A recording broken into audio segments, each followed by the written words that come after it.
ਲੜੀਵਾਰ ਕਥਾ ਰਾਗ ਟੋਡੀ ਵਿੱਚ ਆਪ ਜੀ ਸਰਵਣ ਕਰ ਰਹੇ ਹੋ। ਧੰਨ ਸ੍ਰੀ ਗੁਰੂ ਅਰਜਨ ਦੇਵ ਸਾਹਿਬ ਜੀ ਦੇ ਪੰਜਵੇਂ ਪਾਤਸ਼ਾਹ ਦੇ ਪਾਵਨ ਪਵਿੱਤਰ ਸ਼ਬਦ ਆਪਾਂ ਸਾਰੇ ਰਲ ਮਿਲ ਕੇ ਵਿਚਾਰ ਰਹੇ ਹਾਂ। ਸਰਵਣ ਕਰੀਏ ਜੀ। ਟੋਡੀ ਮਹੱਲਾ ਪੰਜਵਾਂ। ਮਾਨੁਖ ਬਿਨ ਬੂਝੇ ਬਿਰਥਾ ਆਇਆ। हे ਮਨੁੱਖ, ਮਾਨੁਖ, हे ਮਨੁੱਖ। ਮਨੁੱਖ ਕਿਸ ਨੂੰ ਕਹਿੰਦੇ? ਜਿਸ ਵਿੱਚ ਮਨ ਹੁੰਦਾ ਉਹਨੂੰ ਮਨੁੱਖ ਕਹਿੰਦੇ। ਜਾਨਵਰਾਂ, ਪਸ਼ੂਆਂ, ਪੰਛੀਆਂ ਵਿੱਚ ਵੀ ਮਨ ਹੁੰਦਾ, ਪਰ ਉਹਨਾਂ ਦਾ ਮਨ ਬਿਲਕੁਲ ਅਚੇਤ ਹੁੰਦਾ, ਅਚੇਤ।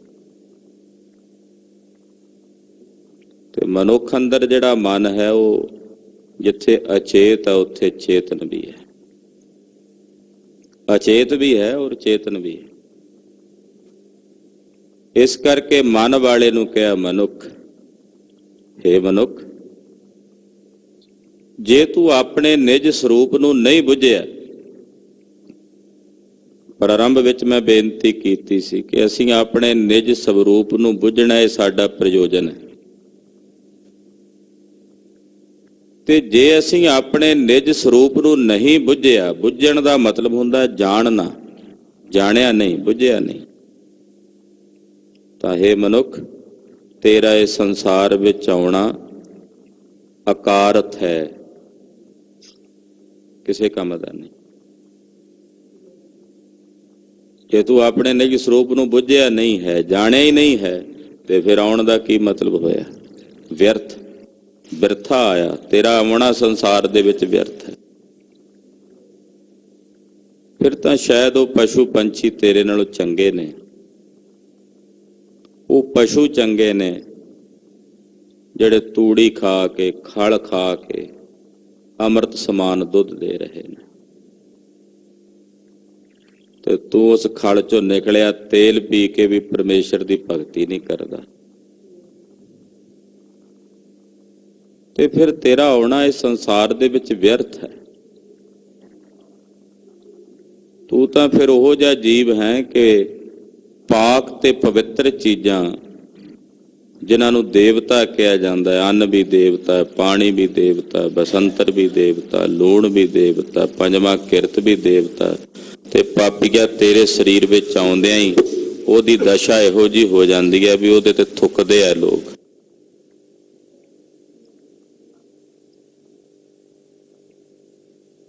ਪਾਤਸ਼ਾਹ ਕਹਿੰਦੇ ਜੇ ਤੂੰ ਆਪਣੇ ਨਿਜ ਸਰੂਪ ਨੂੰ ਨਹੀਂ ਬੁੱਝਿਆ ਤੇ ਫਿਰ ਤੇਰਾ ਆਉਣਾ ਇਸ ਸੰਸਾਰ ਦੇ ਵਿੱਚ ਵਿਅਰਥ ਹੈ। ਅਨਕ ਸਾਜ ਸ਼ਿੰਗਾਰ ਬਹੁ ਕਰਤਾ ਜਿਉ ਮਿਰਤਕ ਉਡਾਇਆ। ਇਹ ਤਾਂ ਉਹ ਗੱਲ ਹੋਈ ਵੀ ਕਿਸੇ ਮਿਰਤਕ ਨੂੰ, ਮੁਰਦੇ ਨੂੰ ਅਨੇਕਾਂ ਪ੍ਰਕਾਰ ਦੇ ਸਾਜ ਸ਼ਿੰਗਾਰ ਨਾਲ ਸ਼ਿੰਗਾਰਿਆ ਗਿਆ। ਉਹਦੇ ਤੇ ਕਈ ਤਰ੍ਹਾਂ ਦੇ ਕੱਪੜੇ, ਕਈ ਤਰ੍ਹਾਂ ਦੇ ਸੋਹਣੇ ਸੋਹਣੇ ਅਡੰਬਰ ਉਹਦੇ ਸਰੀਰ ਤੇ ਪਾਏ ਗਏ। ਪਰ ਦੱਸੋ ਭਲਾ ਉਸ ਮੁਰਦੇ ਨੂੰ ਇੰਨਾ ਕੁਝ ਸਾਜਣ ਨਾਲ, ਸ਼ਿੰਗਾਰਨ ਨਾਲ ਉਹਨੂੰ ਕੀ ਲਾਭ ਹੈ? ਮੁਰਦੇ ਨੂੰ ਤੂੰ ਵੀ ਤਾਂ ਫਿਰ ਮੁਰਦਾ ਹੀ ਹੈ। ਅਨੇਕਾਂ ਪ੍ਰਕਾਰ ਦੇ ਸਾਜ, ਅਨੇਕਾਂ ਪ੍ਰਕਾਰ ਦੇ ਸ਼ਿੰਗਾਰ, ਅਨੇਕਾਂ ਪ੍ਰਕਾਰ ਦੇ ਸੋਹਣੇ ਬਸਤਰ ਆਪਣੇ ਸਰੀਰ ਤੇ ਓੜਦਾ, ਤੇ ਜੇ ਤੂੰ ਰੱਬ ਨੂੰ ਨਹੀਂ ਬੁੱਝਿਆ ਤੇ ਫਿਰ ਤੂੰ ਮੁਰਦੀ ਕਾਇਆ ਜਿਹੜੀ ਆ ਉਹਦੇ ਤੇ ਹੀ ਇਹ ਸਾਰੇ ਸ਼ਿੰਗਾਰ ਹਾਰ ਕਰ ਰਿਹਾ, ਜਿਹਦਾ ਕੋਈ ਮਤਲਬ ਨਹੀਂ, ਜਿਸ ਦਾ ਕੋਈ ਪ੍ਰਯੋਜਨ ਨਹੀਂ ਹੈ। ਰਹਾਉ ਧਾਏ ਧਾਏ ਕ੍ਰਿਪਨ ਸ਼ਰਮ ਕੀਨੋ ਇਕੱਤਰ ਕਰੀ ਹੈ ਮਾਇਆ। ਭੱਜ ਭੱਜ ਕੇ, ਕੰਜੂਸੀ ਕਰ ਕਰਕੇ, ਸਾਰੀ ਜ਼ਿੰਦਗੀ ਦੌੜ ਕਰ ਕਰਕੇ, ਭੱਜ ਕਰ ਕਰਕੇ, ਫਿਰ ਕੰਜੂਸੀ ਕਰਕੇ। ਕ੍ਰਿਪਨ ਦਾ ਮਤਲਬ ਹੁੰਦਾ ਕੰਜੂਸੀ ਕਰਕੇ। ਸ਼ਰਮ ਕੀਨੋ, ਬੜੀ ਮਿਹਨਤ ਕੀਤੀ, ਥੱਕ ਗਿਆ ਔਰ ਬਹੁਤ ਸਾਰੀ ਮਾਇਆ ਇਕੱਠੀ ਕੀਤੀ, ਇਕੱਤਰ ਕਰੀ ਹੈ। ਕੰਜੂਸੀ ਕੀਤੀ, ਉਹਨੂੰ ਦਾਨ ਪੁੰਨ ਵਿੱਚ ਨਹੀਂ ਲਾਇਆ,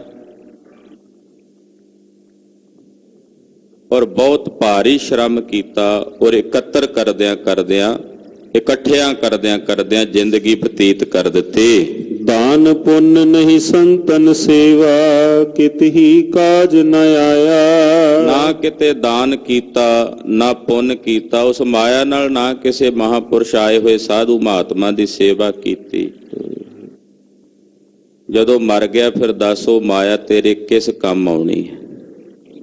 ਕਿਉਂਕਿ ਤੇਰੇ ਤਾਂ ਕਿਸੇ ਕੰਮ ਨਹੀਂ ਆਈ, ਤੂੰ ਇਕੱਤਰ ਕਰਦਾ ਰਿਹਾ, ਅੱਗੇ ਸਾਂਭਣ ਸੰਭਾਲਣ ਵਾਲੇ ਹੋਰ ਆ ਗਏ। ਤੂੰ ਤਾਂ ਉਹਦੇ ਨਾਲ ਜੇ ਕੋਈ ਦਾਨ ਪੁੰਨ ਕਰ ਲੈਂਦਾ, ਉਹਦੇ ਨਾਲ ਕੋਈ ਸਮਾਜ ਦਾ ਭਲਾ ਕਰ ਲੈਂਦਾ, ਕਿਸੇ ਜੀਵ ਦਾ ਭਲਾ ਕਰ ਲੈਂਦਾ, ਉਹੀ ਤੇਰੇ ਨਾਲ ਨਿਭਣਾ ਸੀ।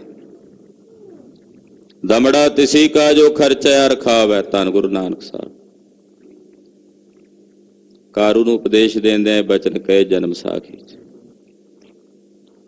ਇਹ ਤਾਂ ਉਸੇ ਦਾ ਜਿਸ ਨੇ ਖਾ ਲਿਆ ਖਰਚ ਲਿਆ, ਯਾਨੀ ਕਿ ਇਸ ਨੂੰ ਭਲੇ ਪਾਸੇ ਲਾ ਲਿਆ। ਤੂੰ ਸਾਰੀ ਜ਼ਿੰਦਗੀ ਕੰਜੂਸੀ ਕਰ ਕਰਕੇ, ਦੌੜ ਦੌੜ ਕੇ, ਭੱਜ ਭੱਜ ਕੇ ਇਸ ਨੂੰ ਇਕੱਠਿਆਂ ਕੀਤਾ। ਨਾ ਦਾਨ ਕੀਤਾ, ਨਾ ਪੁੰਨ ਕੀਤਾ, ਨਾ ਕਿਸੇ ਮਹਾਂਪੁਰਸ਼ ਸਾਧੂ ਦੀ ਸੇਵਾ ਕੀਤੀ, ਨਾ ਪਰਉਪਕਾਰ ਕੀਤਾ। ਆਖਰਕਾਰ ਕਿਤ ਹੀ ਕਾਜ ਨਾ ਆਇਆ। ਜੋ ਕੁਝ ਵੀ ਇਕੱਠਾ ਕੀਤਾ ਸੀ ਉਹ ਤੇਰੇ ਕਿਸੇ ਕੰਮ ਨਹੀਂ ਆਇਆ। ਹਾਂਜੀ। ਕਰ ਆ ਭਰਨ ਸਵਾਰੀ ਸੇਜਾ, ਕਾਮਨ ਥਾਟ ਬਨਾਇਆ। ਮਨੁੱਖਾ ਤੇਰੀ ਹਾਲਤ ਤਾਂ ਉਸ ਇਸਤਰੀ ਵਾਂਗੂ ਹੈ ਜਿਹਨੇ ਸਰੀਰ ਤੇ ਬੜੇ ਗਹਿਣੇ ਪਾਏ। ਆਭਰਨ ਦਾ ਮਤਲਬ ਹੁੰਦਾ ਹੈ ਗਹਿਣੇ, ਬਹੁਤ ਸਾਰੇ ਗਹਿਣੇ ਸਰੀਰ ਤੇ ਪਾਏ। ਉਹਨੇ ਸੇਜਾ ਸਵਾਰੀ, ਸੋਹਣਾ ਪਲੰਗਾ ਚਾਦਰਾ ਵਿਛਾਇਆ, ਸੋਹਣੀ ਮਖਮਲੀ ਗੱਦੇ ਵਿਛਾਏ, ਔਰ ਇੰਨੀ ਮਿਹਨਤ ਕੀਤੀ, ਸੇਜ ਸਵਾਰੀ, ਸਰੀਰ ਤੇ ਅਨੇਕਾਂ ਪ੍ਰਕਾਰ ਦੇ ਗਹਿਣੇ ਧਾਰਨ ਕੀਤੇ, ਪਰ ਉਹ ਸਾਰਾ ਕਾਮਣ ਦਾ ਥਾਟ ਬਣਾਇਆ।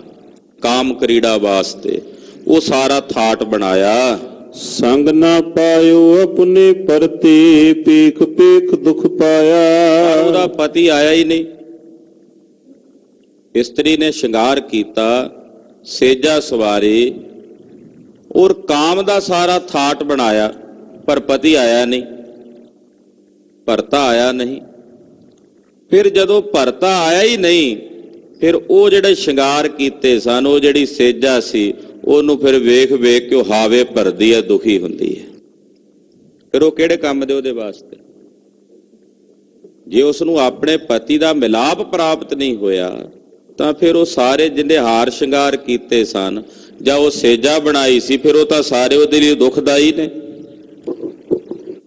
ਇਨ ਬਿਨ ਇਸੇ ਤਰ੍ਹਾਂ ਅਸੀਂ ਬੜੇ ਸ਼ਿੰਗਾਰ ਕੀਤੇ, ਬੜੇ ਕਰਮ ਕਾਂਡ ਕੀਤੇ, ਬਹੁਤ ਕੁਝ ਕੀਤਾ, ਬਹੁਤ ਅਡੰਬਰ ਬਣਾਇਆ, ਪਰ ਜੇ ਵਾਹਿਗੁਰੂ ਪਤੀ ਪਰਮੇਸ਼ਰ ਆਇਆ ਹੀ ਨਹੀਂ ਸਾਨੂੰ ਆਪਣੇ ਚ ਭੇਦ ਕਰਨ ਵਾਸਤੇ, ਉਹ ਸਾਡੇ ਅੰਤਸ਼ਕਰਨ ਦੀ ਸੇਜਾ ਤੇ, ਤਾਂ ਫਿਰ ਇਹ ਸਾਡੇ ਲਈ ਸਾਰਾ ਕੁਝ ਦੁਖਦਾਈ ਹੈ। ਇਹਨੂੰ ਵੇਖ ਵੇਖ ਕੇ ਦੁੱਖ ਹੀ ਹੈ। ਹਾਂਜੀ। ਸਾਰੋ ਦਿਨ ਸਮਜੂਰੀ ਕਰਤਾ, ਤੋਹੇ ਮੂਸਲ ਹੈ ਛਰਾਇਆ। ਕਹਿਣ ਲੱਗੇ ਸਾਰਾ ਦਿਨ ਜਿਵੇਂ ਕਿਸੇ ਨੇ ਮਜ਼ਦੂਰੀ ਕੀਤੀ, ਮਜ਼ਦੂਰ ਬਣ ਕੇ ਗਿਆ, ਮਜ਼ਦੂਰੀ ਇਹ ਕੀਤੀ, ਕੀ ਮਿਹਨਤ ਕੀਤੀ, ਸਾਰਾ ਦਿਨ ਮਜ਼ਦੂਰੀ ਕੀਤੀ, ਮਿਹਨਤ ਕੀਤੀ। ਮਿਹਨਤ ਕਾਹਦੀ ਕੀਤੀ? ਵੀ ਤੁੱਖ ਹੁੰਦਾ ਨਾ, ਉਹ ਕੱਲਾ ਮੂਸਲ ਦੇ ਵਿੱਚ ਪਾ ਕੇ ਉਹਨੂੰ ਹੀ ਕੁੱਟਦਾ ਰਿਹਾ, ਵੀ ਸ਼ਾਮ ਨੂੰ ਸ਼ਾਇਦ ਵਿੱਚੋਂ ਚੌਲ ਨਿਕਲਣਗੇ। ਸਾਰਾ ਦਿਨ ਮੂਸਲ ਲੈ ਕੇ ਮਿਹਨਤ ਕਰਕੇ ਕੱਲਾ ਜਿਹੜਾ ਫੋਕਾ ਛਿਲਕਾ ਹੁੰਦਾ ਉਹਨੂੰ ਹੀ ਕੁੱਟਦਾ ਰਿਹਾ, ਤੇ ਸ਼ਾਮ ਨੂੰ ਪੱਲੇ ਕੁਝ ਵੀ ਨਹੀਂ ਪਿਆ। ਇਹ ਦਸ਼ਾ ਉਹਨਾਂ ਲੋਕਾਂ ਦੀ ਸਾਰੀ ਜ਼ਿੰਦਗੀ ਮਿਹਨਤਾਂ ਕਰ ਕਰਕੇ, ਕੰਜੂਸੀਆਂ ਕਰ ਕਰਕੇ ਧਨ ਇਕੱਤਰ ਕੀਤਾ, ਅਖੀਰ ਨੂੰ ਨਾਲ ਕੁਝ ਵੀ ਨਹੀਂ ਚੱਲਿਆ। ਮੂਸਲ ਦੇ ਨਾਲ ਬਸ ਕੱਲਾ ਤੁੱਖ ਹੀ ਕੁੱਟਦੇ ਰਹਿ ਗਏ, ਵਿੱਚ ਦਾਣਾ ਤਾਂ ਹੈ ਨਹੀਂ ਸੀ। ਬਸ ਸਰੀਰ ਦਾ ਥਕੇਵਾਂ ਮਿਲਿਆ, ਪਸੀਨੋ ਪਸੀਨੀ ਹੋਇਆ ਰਿਹਾ, ਹਾਸਲ ਕੁਝ ਵੀ ਨਹੀਂ ਹੋਇਆ, ਪ੍ਰਾਪਤ ਕੁਝ ਵੀ ਨਹੀਂ ਹੋਇਆ। ਐਸੇ ਸੁੰਦਰ ਪ੍ਰਮਾਣ ਧੰਨ ਸ੍ਰੀ ਗੁਰੂ ਅਰਜਨ ਦੇਵ ਸਾਹਿਬ ਜੀ ਮਹਾਰਾਜ ਜੀ ਦੇ ਰਹੇ ਨੇ। ਮੂਸਲ ਹੈ, ਮੂਸਲ ਦੇ ਵਿੱਚ ਪਾ ਕੇ ਉਹਨੂੰ ਕੁੱਟਦਾ ਰਿਹਾ ਤੁੱਖ ਨੂੰ। ਹਾਂਜੀ। ਖੇਦ ਭਇਓ ਬੇਗਾਰੀ ਨਿਆਈ, ਘਰ ਕੈ ਕਾਮ ਨ ਆਇਆ। ਫਿਰ ਪੁਰਾਣੇ ਸਮਿਆਂ 'ਚ ਨਾ ਬਗਾਰੀ ਬਗਾਰੀ ਕੱਢ ਕੇ ਲੈ ਜਾਂਦੇ ਸੀ, ਵੰਗਾਰ ਕਹਿ ਦਿੰਦੇ ਸੀ। ਉਹ ਜਿਹੜੀ ਵੰਗਾਰ ਹੁੰਦੀ ਹੈ ਨਾ, ਉਹ ਨਿਕੰਮੀ ਹੁੰਦੀ ਹੈ, ਉਹਦੇ ਵਿੱਚ ਕੋਈ ਕਿਸੇ ਨੂੰ ਲਾਭ ਨਹੀਂ ਹੁੰਦਾ। ਜਿਹਨੂੰ ਵੰਗਾਰ ਕੇ ਜਿਹੜਾ ਵੰਗਾਰ ਕੇ ਲੈ ਜਾਏ ਉਹਨੂੰ ਤਾਂ ਫਾਇਦਾ ਹੋਵੇਗਾ, ਜਿਹੜਾ ਬਗਾਰੀ ਬਣ ਕੇ ਗਿਆ ਉਹਨੂੰ ਨਹੀਂ ਸੀ ਕੁਝ ਮਿਲਦਾ। ਆਮ ਕਰਕੇ ਨਵਾਬ ਰਾਜੇ ਜਾਂ ਚੌਧਰੀ ਜਿਹੜੇ ਸਨ, ਉਹ ਪਿੰਡਾਂ ਵਿੱਚ ਬਗਾਰੀ ਕੱਢ ਕੇ ਲਿਆਉਂਦੇ ਸੀ। ਸਾਰਾ ਦਿਨ ਉਹਨਾਂ ਦੀ ਮੱਤ ਮਾਰਨੀ, ਆਹ ਵੀ ਕਰੋ ਉਹ ਵੀ ਕਰੋ। ਸ਼ਾਮ ਨੂੰ ਕੁਝ ਨਹੀਂ ਸੀ ਮਿਲਦਾ ਉਹਨਾਂ ਨੂੰ ਬਗਾਰੀਆਂ। ਉਹਨੂੰ ਕਹਿੰਦੇ ਤਾਂ ਵੰਗਾਰ ਪੂਰੀ, ਅੱਜ ਵੀ ਹੁਣ ਕਹਾਵਤ ਹੈ ਨਾ, ਕਹਿੰਦੇ ਤਾਂ ਵੰਗਾਰ ਪੂਰੀ ਕਰਦੇ ਆ, ਮਿਲਣਾ ਕੁਝ ਨਹੀਂ। ਥਾਣਿਆਂ ਵਾਲਿਆਂ ਦੇ ਵਿੱਚ ਕਹਿੰਦੇ ਥਾਣਿਆਂ ਦੀਆਂ ਵੰਗਾਰਾਂ ਨੇ ਜੀ, ਦੁਕਾਨਾਂ ਵਾਲੇ ਹੋਟਲਾਂ ਵਾਲੇ ਕਹਿੰਦੇ ਜੀ ਸਾਡੇ ਕੋਲ ਥਾਣਿਆਂ ਦੀਆਂ ਵੰਗਾਰਾਂ ਨੇ, ਥਾਣਿਆਂ ਵਾਲੇ ਕਹਿੰਦੇ ਸਾਡੇ ਕੋਲ ਉੱਤੋਂ ਦੀਆਂ ਵੰਗਾਰਾਂ ਨੇ। ਉਹ ਸਾਰਾ ਸਮਾਜ ਜਿਹੜਾ ਨਾ, ਉਹ ਅੱਜ ਕੱਲ੍ਹ ਇਦਾਂ ਦਾ ਬਣਿਆ ਹੋਇਆ, ਤੰਦ ਨਹੀਂ ਤਾਣੀ ਵਿਗੜੀ ਹੋਈ। ਉਹਦੇ ਵਿੱਚੋਂ ਮਿਲਦਾ ਕੁਝ ਨਹੀਂ ਹੈ। ਪਾਸਾ ਵੱਟ ਕੇ ਲੰਘਣ ਦਾ ਯਤਨ ਕਰਦੇ ਆ ਲੋਕ ਵੀ ਇਹਨੇ ਵੰਗਾਰ ਹੀ ਪਾਉਣੀ ਆ, ਮੂੰਹ ਵੱਟ ਲੋ ਇਹਦੇ ਤੋਂ, ਮਿਲਣਾ ਕੁਝ ਨਹੀਂ। ਭਗਤ ਨਾਮਦੇਵ ਜੀ ਮਹਾਰਾਜ ਇੱਕ ਦਿਨ ਮਨ 'ਚ ਫੁਰਨਾ ਹੋਇਆ ਵੀ ਵਾਹਿਗੁਰੂ ਜੀ ਕਿਤੇ ਘੋੜੀ ਹੋਵੇ ਨਾ, ਤੇ ਉਹਦੇ ਤੇ ਆ ਕੱਪੜੇ ਵਗੈਰਾ ਨੇ ਲੱਦ ਕੇ ਲੈ ਜਾਇਆ ਕਰਾਂ, ਨਾਲੇ ਆਉਣ ਜਾਣਾ ਵੀ ਸੌਖਾ। ਪਰਮਾਤਮਾ ਨੇ ਪਠਾਨ ਦਾ ਰੂਪ ਬਣਾਇਆ, ਉੱਥੇ ਹੀ ਆਣ ਪਹੁੰਚੇ। ਉੱਥੇ ਜਦੋਂ ਆਏ ਪਹੁੰਚੇ ਤੇ ਉਸੇ ਵੇਲੇ ਘੋੜੀ ਸੂ ਪਈ, ਬਛੇਰੀ ਦੇ ਦਿੱਤੀ ਉਹਨੇ। ਨਾਮਦੇਵ ਜੀ ਨੂੰ ਆਖਿਆ, ਆਓ ਮਹਾਰਾਜ ਇਹ ਲੈ ਕੇ ਚੱਲੋ ਚੁੱਕ ਕੇ ਮੋਢਿਆਂ ਤੇ। ਨਾਮਦੇਵ ਜੀ ਨੂੰ ਬਗਾਰੀ ਸੱਦ ਲਿਆ। ਬਗਾਰੀ ਭਗਤ ਨਾਮਦੇਵ ਜੀ ਨੇ ਵੇਖਿਆ ਵੀ ਉੱਥੇ ਸ਼ਬਦ ਉਚਾਰਿਆ, ਹੱਲੇ ਯਾਰਾਂ ਖੁਸ਼ ਖਬਰੀ। ਉਹ ਬਗਾਰੀ ਬਣ ਕੇ ਗਏ ਤੇ ਆਖਿਆ, ਮਹਾਰਾਜ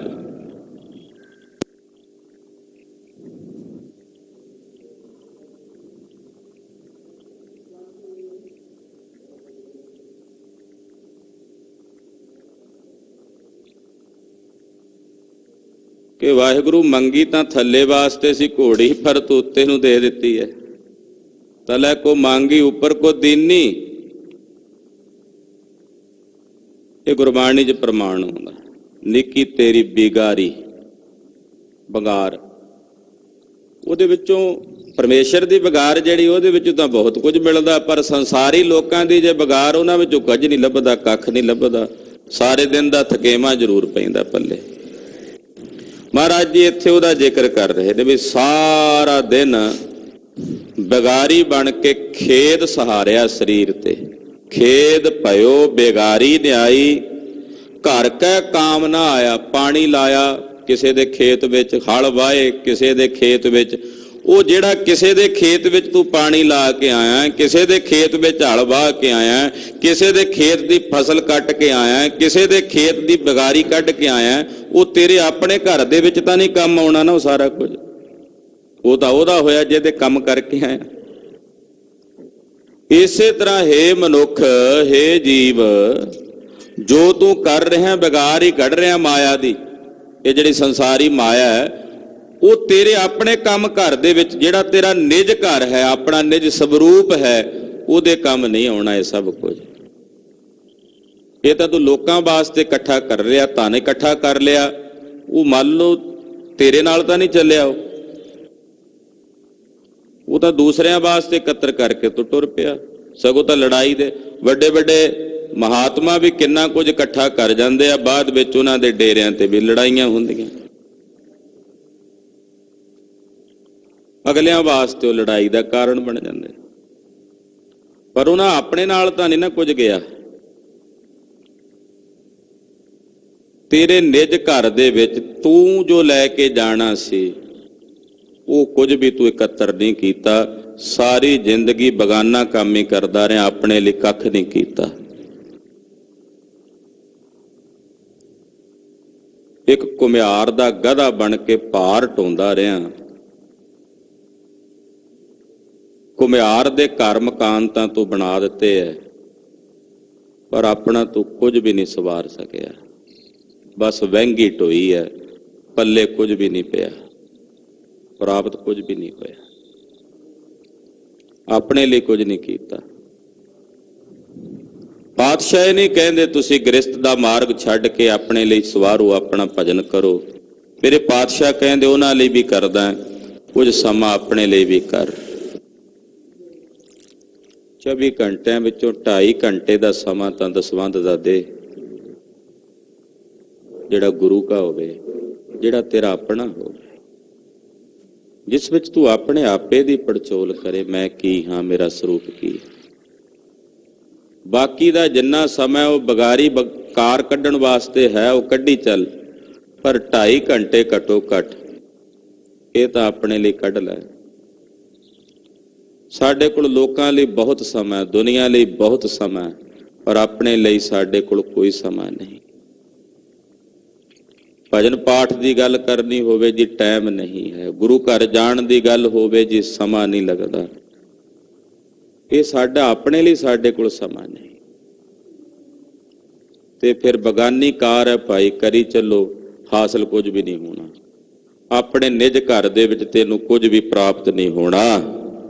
ਭਇਓ ਅਨੁਗ੍ਰਹੋ ਜਾ ਕੋ ਪ੍ਰਭ ਕੋ, ਤਿਸ ਹਿਰਦੈ ਨਾਮ ਵਸਾਇਆ। ਜਿਨ੍ਹਾਂ ਤੇ ਮੇਰੇ ਵਾਹਿਗੁਰੂ ਦਾ ਅਨੁਗ੍ਰਹ ਹੁੰਦਾ, ਕਿਰਪਾ ਹੁੰਦੀ ਹੈ, ਦਇਆ ਹੁੰਦੀ ਹੈ, ਉਹਨਾਂ ਦੇ ਹਿਰਦੇ ਵਿੱਚ ਵਾਹਿਗੁਰੂ ਨੇ ਆਪਣਾ ਨਾਮ ਵਸਾ ਦਿੱਤਾ। ਉਹਨਾਂ ਦੇ ਹਿਰਦਿਆਂ ਵਿੱਚ ਆਪਣਾ ਨਾਮ ਵਸਾਇਆ। ਜਿਨ੍ਹਾਂ ਤੇ ਵਾਹਿਗੁਰੂ ਨੇ ਆਪਣਾ ਅਨੁਗ੍ਰਹ ਕੀਤਾ, ਪਰਮੇਸ਼ਰ ਨੇ ਆਪਣੀ ਕਿਰਪਾ ਕੀਤੀ। ਉਹਦੀ ਕਿਰਪਾ ਤੋਂ ਬਿਨਾਂ ਹਿਰਦੇ 'ਚ ਹਰੀ ਦਾ ਨਾਮ ਨਹੀਂ ਵਸਦਾ। ਸਾਧ ਸੰਗਤ ਕਾ ਪਾਛੈ ਪਰਿਓ, ਜਨ ਨਾਨਕ ਹਰ ਰਸ ਪਾਇਆ। ਕਹਿੰਦੇ ਮੈਂ ਸਾਧ ਸੰਗਤ ਦੇ ਪਿੱਛੇ ਪੈ ਗਿਆ, ਯਾਨੀ ਕਿ ਸਭ ਕੁਝ ਛੱਡ ਕੇ ਸਾਧ ਸੰਗਤ ਵਿੱਚ ਉਹਨਾਂ ਦੀ ਸ਼ਰਨ ਆ ਗਿਆ। ਆਪਾਂ ਹੁਣ ਸਾਰੇ ਕੰਮ ਧੰਦੇ ਛੱਡ ਕੇ ਕੁਝ ਸਮੇਂ ਲਈ ਗੁਰੂ ਕੀ ਸੰਗਤ ਵਿੱਚ ਆਏ ਤੇ ਸਾਧ ਸੰਗਤ ਦੀ ਸ਼ਰਨ ਆ ਕੇ ਕਹਿੰਦੇ ਮੈਨੂੰ ਹਰੀ ਰਸ ਪ੍ਰਾਪਤ ਹੋਇਆ। ਇੱਥੇ ਆ ਕੇ ਮੈਨੂੰ ਆਤਮਿਕ ਰਸ ਦੀ ਪ੍ਰਾਪਤੀ ਹੋਈ ਹੈ। ਪੰਜਵੇਂ ਪਾਤਸ਼ਾਹ ਦਾ ਹੁਕਮ ਹੈ ਕਿ ਗੁਰਸਿੱਖ ਕੁਝ ਸਮਾਂ ਗੁਰੂ ਕੀ ਸੰਗਤ ਵਿੱਚ ਆ ਕੇ ਜ਼ਰੂਰ ਬਸਰ ਕਰੇ। 2 ਘੜੀਆਂ ਗੁਰੂ ਕੀ ਸੰਗਤ ਵਿੱਚ ਆ ਕੇ ਜ਼ਰੂਰ ਬੈਠੇ, ਮਹਾਰਾਜ ਜੀ ਦੀ ਗੁਰਬਾਣੀ ਦਾ ਕੀਰਤਨ ਸੁਣੇ, ਗੁਰਬਾਣੀ ਦੀ ਕਥਾ ਸੁਣੇ। ਇਹ ਹੁਕਮ ਮਹਾਰਾਜ ਜੀ ਨੇ ਅੱਜ ਦੇ ਇਸ ਪਾਵਨ ਸ਼ਬਦ ਵਿੱਚ ਸਾਡੇ ਲਈ ਕੀਤਾ ਹੈ। ਮਹਾਰਾਜ ਜੀ ਕਹਿੰਦੇ ਬਗਾਨੀ ਕਾਰ ਹੀ ਨਾ ਕਰੀ ਜਾਓ, ਆਪਣੇ ਲਈ ਵੀ ਕੁਝ ਕਰ ਲਓ। ਸਤਿਗੁਰੂ ਜੀ ਕਿਰਪਾ ਕਰਨ। ਉੱਥੇ ਭਗਤ ਜੀ ਨੇ ਕਿਹਾ ਵੀ ਲੋਕਾਂ ਨੂੰ ਆਪੋ ਆਪਣੀ ਪਈ ਹੈ, ਮੈਨੂੰ ਆਪਣੀ ਪਈ। ਕਹਿੰਦੇ ਸਭ ਨੂੰ ਆਪੋ ਆਪਣੀ, ਮੈਨੂੰ ਆਪਣੀ ਪਈ। ਆਪਣੀ ਪਈ ਦਾ ਮਤਲਬ ਵੀ ਮੈਂ ਕੁਝ ਆਪਣਾ ਆਪ ਵੀ ਸਵਾਰਨਾ, ਯਾਨੀ ਕਿ ਕੁਝ ਸਮਾਂ ਗੁਰੂ ਕੀ ਸੰਗਤ ਵਿੱਚ ਗੁਰਬਾਣੀ ਪੜ੍ਹਦਿਆਂ, ਮਹਾਰਾਜ ਜੀ ਦਾ ਭਜਨ ਕਰਦਿਆਂ ਬੀਤੇ। ਇਹ ਸਤਿਗੁਰੂ ਸੱਚੇ ਪਾਤਸ਼ਾਹ ਜੀ ਸਾਡੇ ਤੇ ਤਰਸ ਕਰਨ। ਇੰਨੀਆਂ ਬੇਨਤੀਆਂ ਪ੍ਰਵਾਨ ਕਰਨੀਆਂ। ਗੁਰੂ ਕੀ ਬਾਣੀ ਅਗਾਧ ਬੋਧ ਹੈ, ਵਿਚਾਰਾਂ ਕਰਦਿਆਂ ਹੋਈਆਂ ਭੁੱਲਾਂ ਚੁੱਕਾਂ ਦੀ ਖਿਮਾ। ਵਾਹਿਗੁਰੂ ਵਾਹਿਗੁਰੂ, ਵਾਹਿਗੁਰੂ ਵਾਹਿਗੁਰੂ, ਵਾਹਿਗੁਰੂ ਵਾਹਿਗੁਰੂ, ਵਾਹਿਗੁਰੂ ਵਾਹਿਗੁਰੂ, ਵਾਹਿਗੁਰੂ ਵਾਹਿਗੁਰੂ, ਵਾਹਿਗੁਰੂ ਵਾਹਿਗੁਰੂ,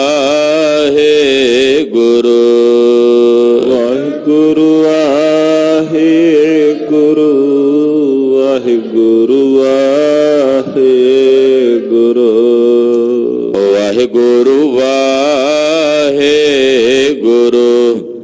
ਵਾਹਿਗੁਰੂ ਵਾਹਿਗੁਰੂ, ਵਾਹਿਗੁਰੂ ਵਾਹਿਗੁਰੂ, ਵਾਹਿਗੁਰੂ ਵਾਹਿਗੁਰੂ, ਵਾਹਿਗੁਰੂ ਵਾਹਿਗੁਰੂ, ਵਾਹਿਗੁਰੂ, ਵਾਹਿਗੁਰੂ ਵਾਹਿਗੁਰੂ।